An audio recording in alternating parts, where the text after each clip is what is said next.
Black dog ownership in Mississippi. During Jim Crow, a story you've never heard. Afro Vision Network. In the Jim Crow South, where racism was written into law and black life was controlled by violence and fear, even the smallest expressions of freedom could be seen as rebellion. And in Mississippi, owning a dog. Something so simple, so normal, could become a matter of life or death. If you were black. This is a part of history you've likely never heard. This is the all-hidden story of black dog ownership during Jim Crow in Mississippi. From the late 1800s through the 1960s, Mississippi was one of the most violently segregated states in the country. Laws, customs, and terror were used to keep black people in their place. It wasn't just about where you could sit, walk, or work. It was about ownership. Owning land, owning property, and yes, even owning a dog. Because for white supremacists, a black person owning a dog, especially a guard dog, was seen as a threat to white authority. To understand why, we have to look at the symbolism. In the South, dogs were often used by plantation overseers, police, and lynch mobs to hunt down and control black bodies. So, when a black man owned a strong dog, a German Shepherd, a Doberman, or even a mutt that barked too loud, white communities viewed it not as a pet, but as a weapon.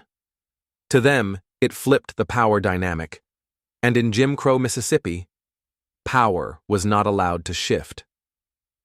While there weren't always laws on the books that banned black people from owning dogs, there were unwritten rules, enforced by violence. There are documented cases of black dog owners being fined for dangerous animals, threatened by local sheriffs, and in some cases, lynched. Yes, lynch. Because a black man who dared to have protection was seen as an agitator. Dogs became silent battlegrounds in the fight for dignity, autonomy, and self-preservation.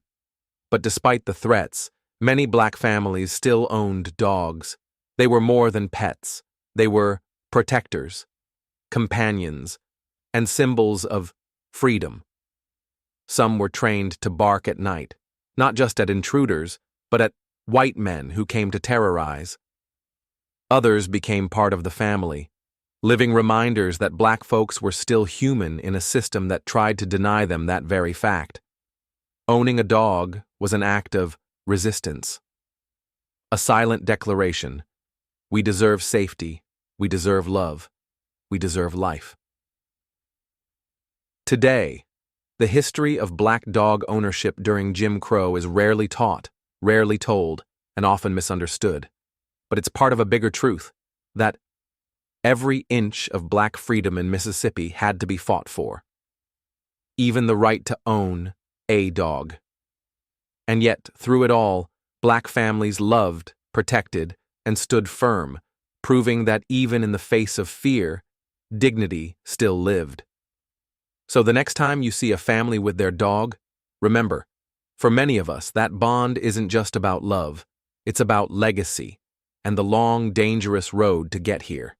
If this story moved you, like this video, subscribe to Afro Vision Network and share the truth. Because we don't just tell black history, we reclaim it. Afro Vision Network, where hidden truths come to light.